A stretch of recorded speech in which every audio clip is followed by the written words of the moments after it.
திமுக கூட்டணி கூட இருக்கக்கூடிய எல்லா கட்சிகளும் வெளியே போயிட்டாங்க. தனித்து விடப்பட்டுருச்சா திமுக தனித்து விடப்பட்டிருப்பது தான் அந்த கட்சிக்கு நல்லது. 2031 அப்படின்னும் போது இல்லை 2029 லோக்சபா தேர்தல் அப்படின்னும் போது 40 தொகுதி திமுக வந்து உதயசூரியன்ல நிற்கலாம், 214 தொகுதி உதயசூரியன்ல திமுக நிற்கலாம். திருமாவளவன் அவர்கள் கிட்ட இருந்த வாக்காளர்கள் நிறைய பேர் விஜய் கிட்ட போயிட்டாங்க. இப்போ இதுக்கப்புறம் திருமாவளவன் அவர்களை கூட வச்சு என்ன பண்ண முடியும்?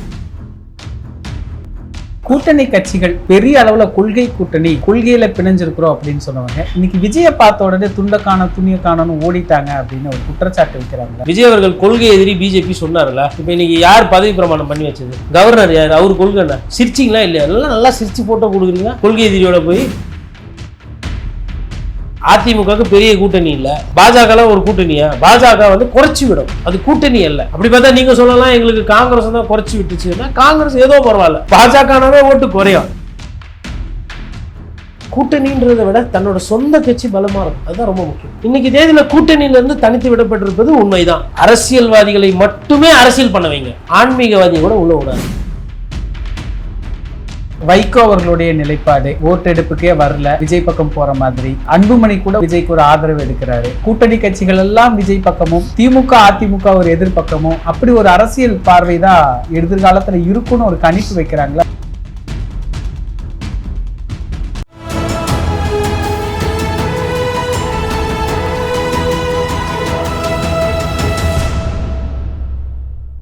தமிழரம் நேயர்களுக்கு வணக்கம். இன்று நம்முடைய மூத்த பத்திரிகையாளர் திரு கோட்டீஸ்வரன் அவர்கள் இணைந்துள்ளார்.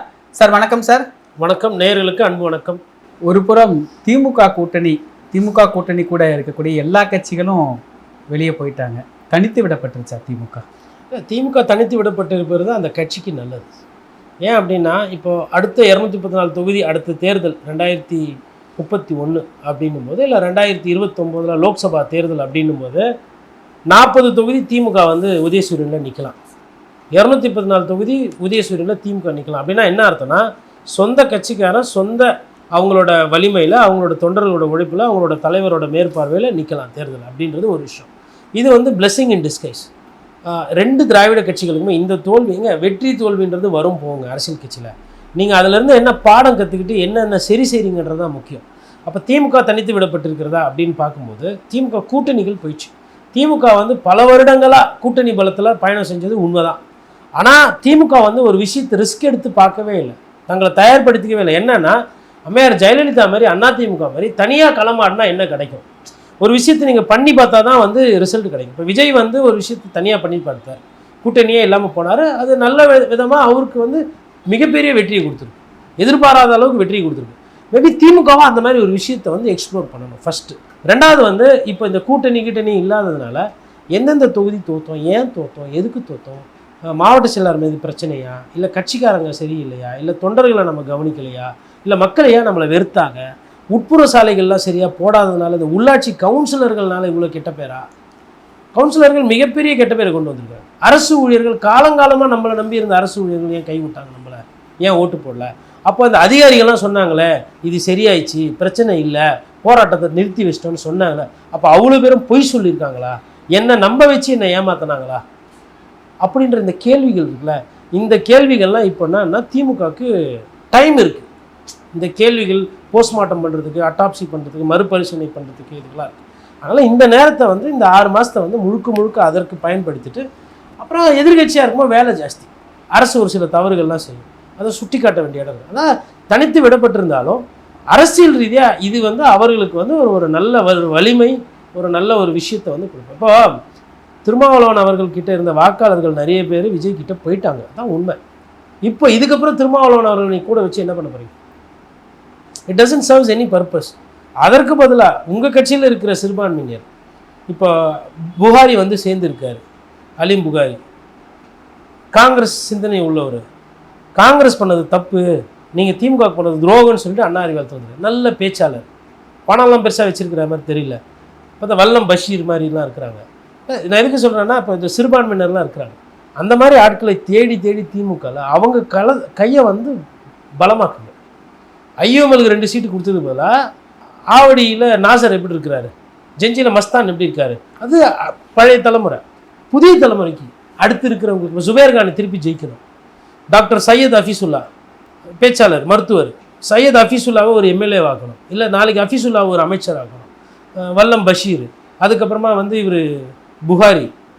இந்த மாதிரி நான் எதுக்கு நான் பேர்களை தேடுறேன். இப்போ மேபி இவர் பஷீர்லாம் எங்கே இருக்கிறார், எந்த பார்ட்டியில் இருக்காரு தெரியல, பட் எல்லாம் அரசியலில் வந்து கொஞ்சம் டீசெண்டான மனிதர்கள் என்று பேர் எடுத்தவர்கள் இந்த மாதிரி இருக்கிறாங்க. அப்புறம் ஒருவேளை நான் இது சொல்லாமன்னு தெரியல, தப்பாக போங்கன்னு பிரச்சனை ஜாஸ்தியாகுது, நாளைக்கு விசிகால உள்கட்சி பிரச்சனை எதனா வருது. இப்போ இவரெல்லாம் இருக்கிறார் ஆலூர் ஷானவாஸ்லாம் ஒரு வேளை மனசு கஷ்டத்தில் இருக்கிறார். அவரும் வந்து இப்போ இவர் எப்படி புகாரி வந்து சேர்ந்தாரோ அந்த மாதிரி வராருன்னா right candidate to be in DMK Shahnawaz. ஏன்னா ஆலூர் ஷானவாஸ் வந்து கட்ட பஞ்சாயத்து பண்ணார், மிரட்டி காசு கேட்டார், பங்கு கடையில் ஆள் விட்டு அமிச்சார், போலீஸ் ஸ்டேஷனுக்கு ஃபோன் பண்ணார்லாம் இல்லை, அதை அவர் பண்ணவும் மாட்டார். பத்திரிகையாளராக தன்னோட வாழ்க்கையை தொடங்கினவர். அவரோட அந்த அவர் எப்படி வளர்ந்து வந்த பாதை என்னன்றது எனக்கு தெரியும். அதன் அடிப்படையில் நான் பேசுகிறது வந்துட்டு ஒரு யதார்த்தத்தை நான் பேசி கொண்டிருக்கிறேன். திமுக என்ன செய்ய வேணுன்றது. ஆலூர் ஷானவாஸ் போன்றவர்கள் இல்லை வேறு யாரும் மற்ற கட்சிகளில் வந்து ஒரு சிறுபான்மையினராக இருக்கிறாங்க, ஆனால் அவங்களுக்கு அந்த கட்சியில் முக்கியத்துவம் இல்லை. அதாவது எம்எல்ஏக்கெல்லாம் இருக்கக்கூடாது, எம்எல்ஏக்கெல்லாம் இருக்கிறவங்களை எடுத்தால் அது குதிரை வேறு அரசியல், அது கேவலமாக இருக்கும். அது இல்லாமல் இந்த மாதிரி பேச்சாளர்கள், கட்சிக்காரர்கள், மக்கள்கிட்ட நல்ல பேர் இருக்கிறவங்களெல்லாம் எடுத்து ரீவேம் பண்ண அவங்களுக்கு கூட்டணியே வேண்டாமே. இப்போ அதிமுகவுக்கு பெரிய கூட்டணி இல்லை, அதிமுகவுக்கு என்ன பாஜகலாம் ஒரு கூட்டணியா? பாஜக வந்து குறைச்சி விடும், அது கூட்டணி அல்ல. அப்படி பார்த்தா நீங்கள் சொல்லலாம் எங்களுக்கு காங்கிரஸ் தான் குறைச்சி விட்டுச்சுன்னா, காங்கிரஸ் ஏதோ பரவாயில்ல, ஓகேங்களா, பாஜகனாவே ஓட்டு குறையும். அப்போ அதிமுகவுக்கு கூட்டணின்ற ஒரே கட்சின்னு பார்த்தா பாட்டாளி மக்கள் கட்சி ஒண்டி தான். பாட்டாளி மக்கள் கட்சியோட வெற்றிக்கு அதிமுக வேலை செஞ்சாங்க, அதிமுக வேட்பாளர்களோட வெற்றிக்கும் பாட்டாளி மக்கள் கட்சியில் வேலை செஞ்சாங்க. உண்மையாக பார்க்க போனால் கூட்டணின்றது ஒன்று தான். அதனால் இப்போ அவங்க ரெண்டே கட்சி தான் அந்த கட்சியில் உழைச்சது. பார்த்தீங்கன்னா இந்த தேர்தலில் இந்த ரெண்டு கட்சி தான் பிரதானமாக. அப்புறம் அமமுக வேலை செஞ்சாங்க, கஷ்டப்பட்டாங்க, பட் பெரிய அளவில் வெற்றி பெற முடியும். அப்போ 3 கட்சி அந்த கட்சியில் ஆக்டிவாக இருந்தது. பாஜக தமிழ் மாநில காங்கிரஸ் பெருசாலாம் ஒன்றும் ரொம்ப மெனக்கிட்ட மாதிரி எனக்கு தெரியல, அவங்களோட ரிசல்ட்டும் அப்படி தான் இருக்குது. அப்போ இந்த 3 கட்சி அமமுக, அதிமுக, பாமக, இந்த 3 கட்சி சேர்ந்து அவங்களே வந்து கிட்டத்தட்ட வந்து உங்களுக்கு வந்து 53, அதாவது 47 தொகுதி அதிமுக ஜெயிச்சிருக்கு, திமுக 53, 12 சீட்டு தான் வித்தியாசம். அப்போது இது என்ன காட்டுது? அப்போ கூட்டணின்றதை விட தன்னோட சொந்த கட்சி பலமாக இருக்கும், அதுதான் ரொம்ப முக்கியம். அது ஒரு வாய்ப்பு வந்து வருது. இன்றைக்கி தேதியில் கூட்டணியிலேருந்து தனித்து விடப்பட்டிருப்பது உண்மைதான். ஆனால் நான் வந்து அதை லாங் டேர்மில் அதை ஒரு பலமாக பார்க்குறேன், அதை பலவீனமாக நான் பார்க்கல. யாரெல்லாம் ஓடி போனோமோ ஓடி போயிட்டாங்க, கட்சியை விட்டு போனோமோ போயிட்டாங்க, க்ளீனாக ஆகுது கொஞ்சம். இப்போ பண்ண வேண்டியது இந்த குடும்ப அரசியல் கெட்ட பேர் இருக்குது திமுக, அதெல்லாம் குறைச்சிட்டு.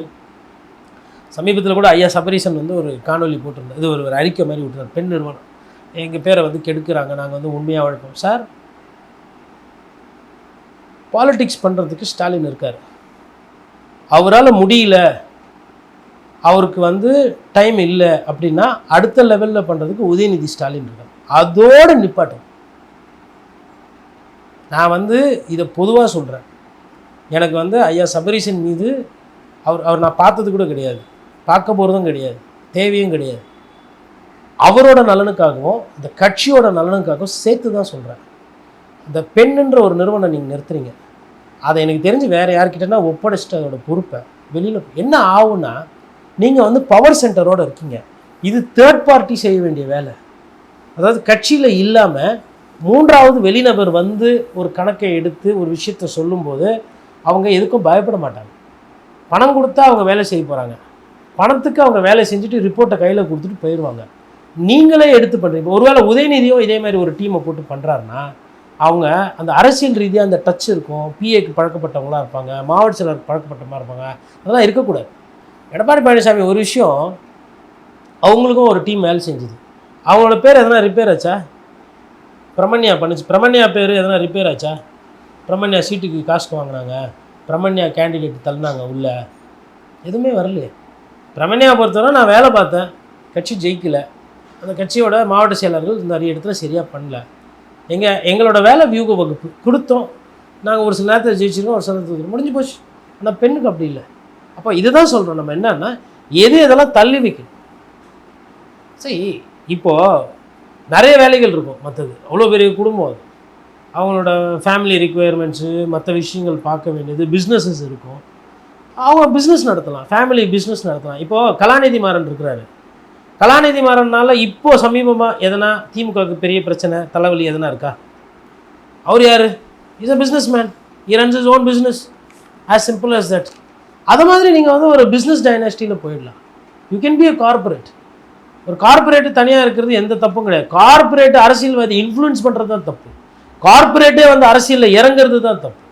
அந்த தப்பை இனிமேல் யாரும் பண்ணாங்க. அப்போ நான் வந்து ஆதவ் அர்ஜுனாவுக்கு வந்து நான் ஒரு பேச்சு பேசுகிறேன், சபரீஷனுக்கு நான் வேறு பேச்சு பேசுகிறேன்னா அப்போது என்னோடய பார்வை தப்பு, என்னோடய அரசியல் புரிதல் தப்பு.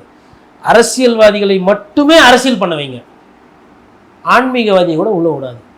ஆன்மீகவாதிக்கு அரசியலில் இடம் இல்லை. ஹரே ராமா ஹரே கிருஷ்ணானா நீ அங்கே போயிரு, சிவனே போட்டினா நீ அப்படிக்கே போயிரு.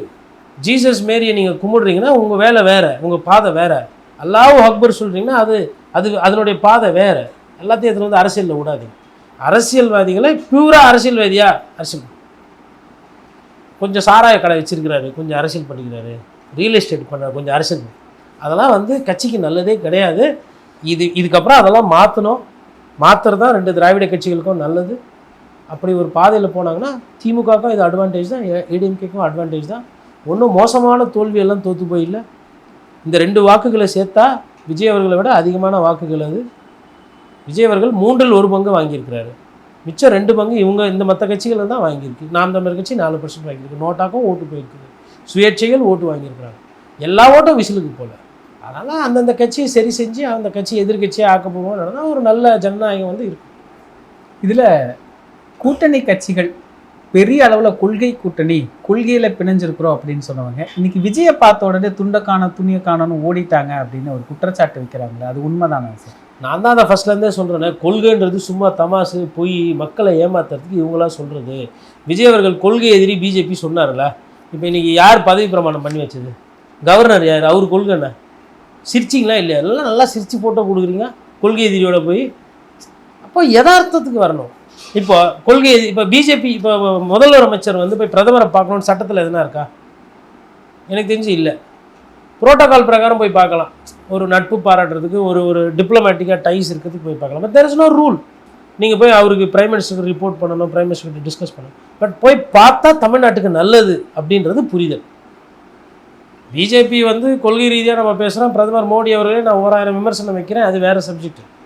அதனால் விஜய் போய் பார்க்கக்கூடாது கொள்ளக்கூடாது. இப்போ போய் பார்க்கும்போது அவர்கிட்ட போய்ட்டு சனாதன சக்தி ஹே, மதவாத சக்தி ஹே, அதனால தான் விசில் அடித்த ஹே அப்படின்னு எதாவது பண்ணுவீங்களா?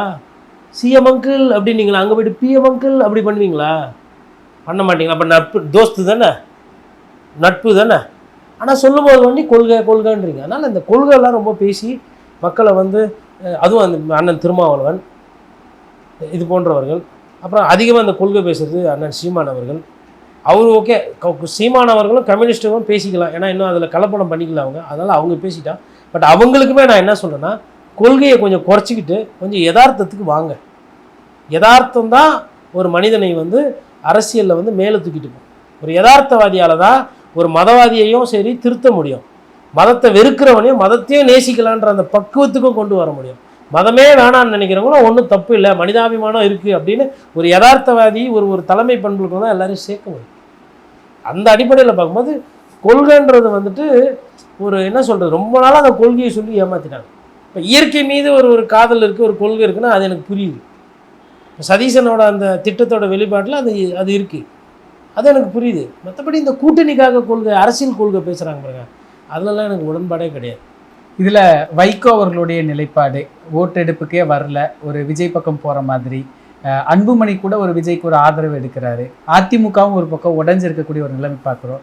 போகிற போக்க பார்த்தா கூட்டணி கட்சிகள் எல்லாம் விஜய் பக்கமும், திமுக அதிமுக ஒரு எதிர்பக்கமும், அப்படி ஒரு அரசியல் பார்வை தான் எதிர்காலத்தில் இருக்குன்னு ஒரு கணிப்பு வைக்கிறாங்களே, அது உண்மைதானா சார்? விஷயத்தை உண்மையாக சொல்லணும்னு பார்த்தா அப்படியெல்லாம் வந்து திமுக அதிமுக விட்டு எல்லாரெல்லாம் போக மாட்டாங்க. விஜய் அவர்கள் எதுவும் செலவுலாம் பண்ண மாட்டாங்க. விஜய் அவர்கள் சிக்கனமானவர். விஜய் அவர்கள் சிக்கனமானவர். சிக்கனமானவர்களுக்கு கூட்டணி என்பது பெருசாக அமையாது. நான் வந்து அழகாக டிப்ளமேட்டிக்காக சொல்லிட்டேன், புரிய வேண்டிய நேயர்களுக்கு புரியும். தேர்தல் நேரத்தில் இதே தான் பண்ணிகிட்டு இருந்தாங்க, இங்கே பேசுறது அங்கே பேசுறது. ஃபஸ்ட்டு நாம் தமிழர் கட்சி ஆசை காட்டி மோசம் செஞ்சார் விஜய். 2வது ஆசை காட்டி மோசம் செஞ்சது காங்கிரஸ் கட்சியை.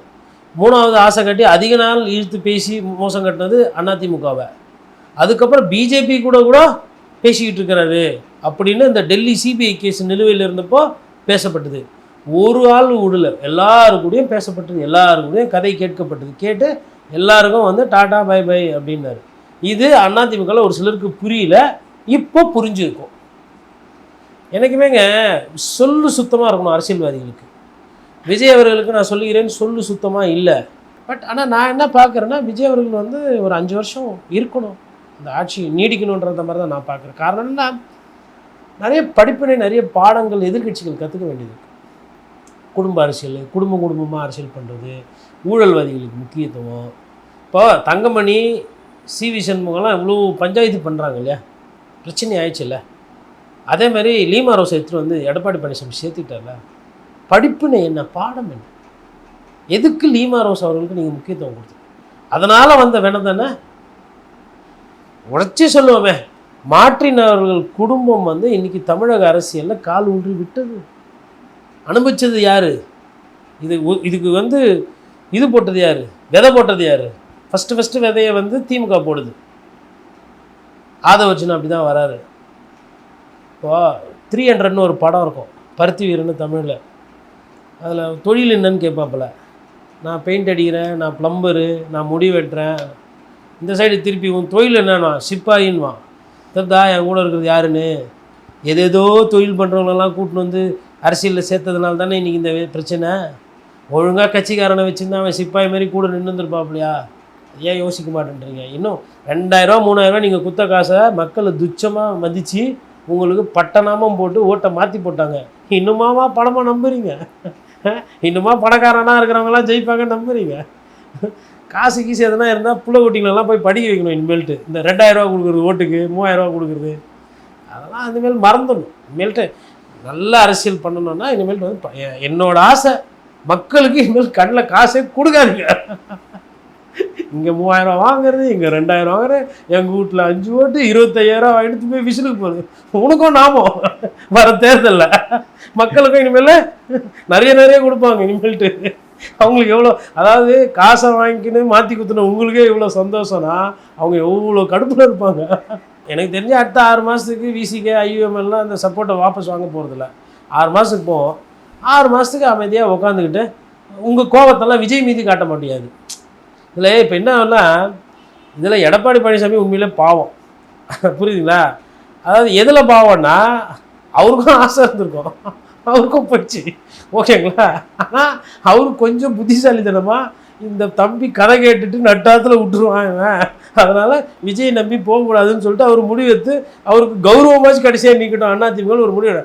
இவங்க போய் பராண்டி இல்லை செய்கிறேன்றாப்புல, 10 அமைச்சர் தரேன்றாப்புல, 8 இது பேர் வாரியம் தரேன்றாங்க, 18 பேர் நல்லா இருக்கலாம் அப்படி இப்படிலாம் இவங்களுக்குள்ளேயே பேச்சு.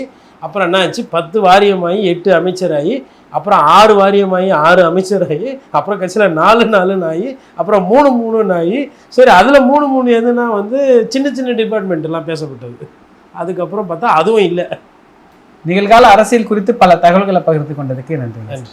இதே போன்று நிகழ்கால அரசியலின் சாரம்சங்களை அரசியல் ஆளுமைகளின் நேர்காணல் வழியே தொடர்ந்து காண தமிழ் நிறம் வலையொலியை சப்ஸ்கிரைப் செய்யுங்கள். தங்களின் மேலான கருத்துக்களை கருத்துளை பெட்டியில் பதிவிடுங்கள். நன்றி, வணக்கம்.